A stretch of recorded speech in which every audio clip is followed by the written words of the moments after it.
আসসালামু আলাইকুম। ফাজাইলে সাদাকাত হইতে পড়া হইতেছে। এক ব্যক্তি হুজুর সাল্লাল্লাহু আলাইহি ওয়াসাল্লামের খেদমতে ঘি ও পনির এবং একটি দুম্বা পেশ করিল। হুজুর সাল্লাল্লাহু আলাইহি ওয়াসাল্লাম ঘি ও পনির কবুল করিয়া লইলেন, দুম্বা ফেরত দিলেন।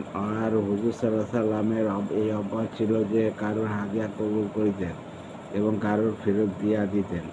একবার হুজুর সাল্লাল্লাহু আলাইহি ওয়াসাল্লাম ইরশাদ করিলেন, আমার এই ইচ্ছা হয় যে কারোর হাদিয়া কবুল করিব না, শুধুমাত্র ওই সমস্ত লোকের হাদিয়া কবুল করিব যারা কুরাইশি অথবা আনসারী অথবা সফি অথবা দাউসি গোত্রের হইবে। এই এরশাদের মূল কারণ এই ছিল যে একজন বেদুইন ব্যক্তি হুজুর সাল্লাল্লাহু আলাইহি ওয়াসাল্লামের খেদমতে একটি উটনী পেশ করিল।